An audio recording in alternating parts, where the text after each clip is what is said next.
ফিরে এলাম বিরতির পর চ্যানেল ওয়ানে বই আড্ডা লিকার চা অনুষ্ঠান নিয়ে।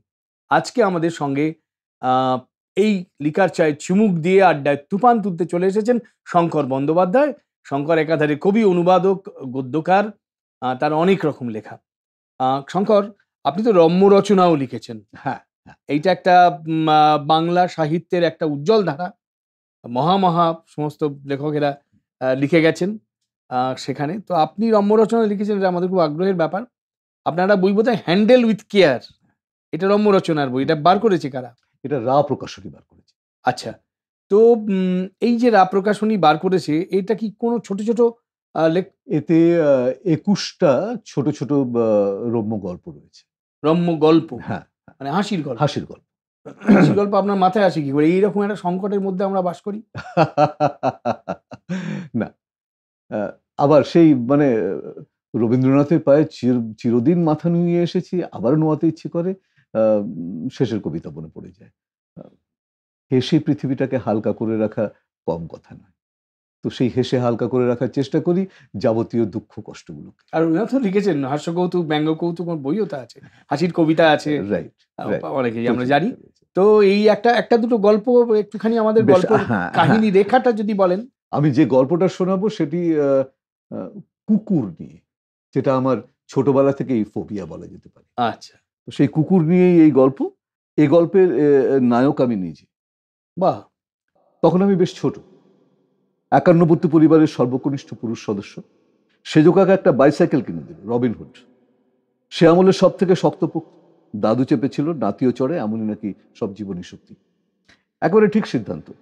নতুন সাইকেল চালাতে গিয়ে ছেলে কতবার আছাড় খাবে তার কি কোনো ঠিক আছে? কেটে ছড়ে গেলে মার্কিউরিয়াম আছে, নেহাত যদি হাড়গোড় ভাঙে কোম্পানির হাসপাতালে দাতব্য চিকিৎসা আছে। কিন্তু সাইকেল ভাঙলে বাবু খরচ আছে। তাই সেজ কাকা বিসমিল্লাতেই একেবারে আটঘাট বেঁধে নেমেছেন। কিছুদিন ফাঁকা মাঠে ভাইপোকে সাইকেল বসিয়ে নিজে পেছনে ক্যারিয়ার চেপে ধরে প্যাডেল করার হুকুম দিলেন।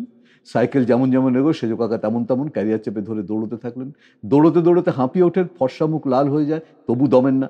আদরের ভাইপো বলে কথা, একদিন কি মনে করে ছেড়ে দিলেন। কি আশ্চর্য!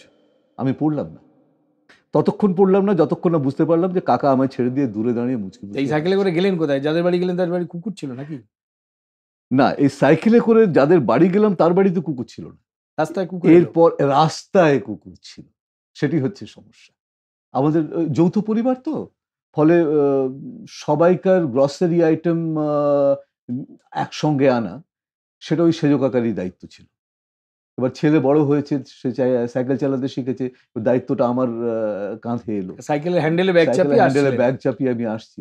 যথারীতি পাড়ার ভেলো বা লেলো যেই হোক, সে ভাবলো চোর বোধহয় চলে গেল, এই রে, সে তাড়া করলো। হ্যাঁ, এবং এই তাড়া করতে করতে করতে আমি যথারীতি পড়ে গেলাম। সে খানিকক্ষণ আমাকে শুঁকে বুঝলো যে না, চোর নয়। ততক্ষণে আমি অজ্ঞান হয়ে গেছি। আচ্ছা, আপনি তখন পেন্ট হয়ে গেছেন। আচ্ছা, মানে এইটা তো আছেই, হাস্য রচনা আপনি লিখেছেন। সব থেকে আমি আবার ফিরিয়ে আনছি আলোচনাটা, এই যে বিদুরকে নিয়ে আপনি লিখতে গেলেন, এইটা কিন্তু ভোলা যাচ্ছে না। এবং আপনি বিদুরকে যেভাবে অ্যানালিসিস করেছেন, সত্যিই তো কৃষ্ণ কতক্ষণই বা আছেন, বিদুর তো আরো বেশি করে আছেন। একদম শুরু থেকে শেষ পর্যন্ত যদি আমরা দেখি, এমনকি যে যে আচ্ছা, বিদুর যে দাসী পুত্র, এই বিদুরের রক্তেও কি কৌরবদের কোনো ইয়ে ছিল বলে আপনার মনে হয়? দেখুন, একটা কথা বলি, বিদুর যদি এভাবে আমরা ভাবি যে পাণ্ডু এবং ধৃতরাষ্ট্র কৌরব, তাহলে বিদুর কেন কৌরব হবে না তার কিন্তু কোনো সঠিক ব্যাখ্যা আমার মনে হয় কেউ দিতে পারবেন না। কারণ ব্যাসদেব বাইরের লোক, যে দুটি নারীর গর্ভে জন্মানো সন্তানকে কৌরব বলা হচ্ছে তারাও বাইরের লোক। তার মানে কি কেবলমাত্র মন্ত্র পড়ে একজন যদি অন্য বংশের স্বামী হয়ে হন, তাহলে সেই বংশের আমি সন্তান হব? তা তো না, এ তো হতে পারে না। Biologically it is not right. দাসী গর্ভে বিদুরের জন্ম। দাসী গর্ভে? কেমন দাসী বুঝতে হবে। এই দাসী এত সুন্দরী এবং এত ভালো। এইরকম একটা রেভলিউশনারি ব্যাপার আপনি প্রকাশক পেলেন কি করে? সংবিদের যিনি কর্ণধার, তিনি নিজে এতটা র্যাডিক্যাল। এবং আমি এই বইটির চিন্তন আমার মাথায় দীর্ঘদিন ধরে আছে, কিন্তু লেখা হয়ে উঠছিল না। এই প্রকাশকের তাড়ায় আপনি লিখেছেন। প্রকাশকের মানে আনন্দের কথা, বাংলা সাহিত্যে কত রকমের ব্যাপার দেখুন, প্রকাশক তাগাদা দিয়ে লেখককে এই ধরনের লেখা লিখিয়ে নিচ্ছেন। লেখার তো একটা প্রসাদ গুণ আছে, সেই প্রসাদ গুণটাও তো একটা ব্যাপার, মানে এমন একটা তত্তরে ঝরঝরে গদ্য যেটা আমাদের পড়তে ভাল লাগবে। তো এই বইটা কি কলেজ স্ট্রিটে পাওয়া যাচ্ছে? হ্যাঁ, নিশ্চয়ই পাওয়া যাচ্ছে, নিশ্চয়ই পাওয়া যাচ্ছে। এটা দেখা যাক, বিদুরকে দেশ নিয়ে দেশে এই পাওয়া যায়। উপন্যাস আমাকেও সংগ্রহ করতে হবে। এটা তো খুব একটা আগ্রহের ব্যাপার। Yes, আচ্ছা, একেবারে শেষকালে আবার একটা জায়গায় আমরা ফিরে আসি। নিশ্চয়ই। এই যে আপনি গালিবের গজলগুলো আমাদের শোনাচ্ছিলেন, হুম। আপনার একটা এরকম একটা উদাত্ত কণ্ঠস্বরে হুম, হুম। শুনতে খুব ভালো লাগছিল।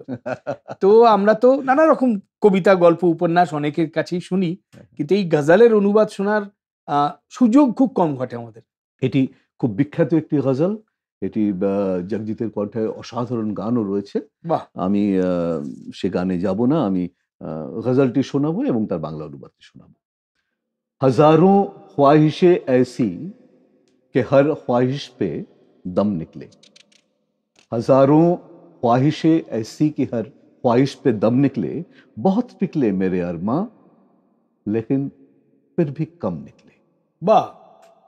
डरे क्यों मेरे कातिल, क्या रहेगा उसकी गर्दन पर, वो खूं जो चश्म तर वे उम्र हुई यूं दम बदम निकले, निकलना खुल्द से आदम का सुनते आए हैं लेकिन, निकलना खुल्द से आदम का सुनते आए हैं लेकिन, बहुत बेआबरू होकर तेरे कूचे से हम निकले।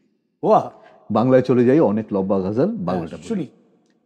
হাজার এমন ইচ্ছে মনের কোণে, প্রতি বাসনায় জীবন নিরঞ্জন, কিছু স্বাদ তার পূর্ণ হয়েছে হায়, সে বড় তুচ্ছ, সে ভীষণ সাধারণ, শরীরের সব রক্ত গিয়েছে ঝরে, অশ্রুধারায় অবিরাম অবিরত, হন্তা আমার কেন সংকোচ মিছে, তোমার অস্ত্র কি আর বাড়াবে ক্ষত, চিরদিন জানি দেবতার বোধে সাধে, প্রজন্ম বয় মানুষ এগিয়ে যায়, আমি হেঁটে গেছি তোমার আঙিনা দিয়ে, মাথা নিচু করে লজ্জায় নিরুপায়, কেন এত বাধা, এত জড়তার বেড়া, বোঝা যাবে ঠিক একদিন সচকিতে, বিনুনির ওই জটিল বাঁধন থেকে ছুটি পাবে সব বাহারি রঙিন ফিতে, তাকে বুঝি চিঠি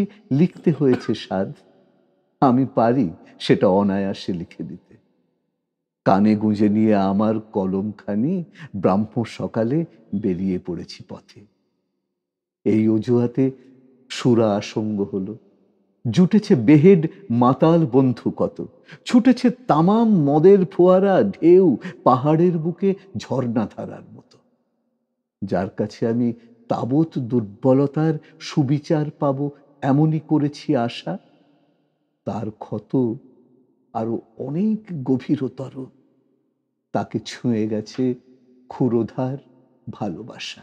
বাহ! খুব সুন্দর। এই ভালোবাসার অমল উচ্চারণের পরে আর কথা চলে না। আমরা শেষ করছি আজকের অনুষ্ঠান। বই আড্ডা লিখাচ্ছেনে আজকে আমাদের সঙ্গে ছিলেন শঙ্কর বন্দ্যোপাধ্যায়, কবি, অনুবাদক, গদ্যকার, রম্য রচনা লিখেছেন, কাব্যনাটক লিখেছেন। আপনার এই যে এত রকমের সাহিত্যের শাখা আপনি চর্চা করেছেন, খুবই আমাদের ভাল লাগলো এইসব শুনে।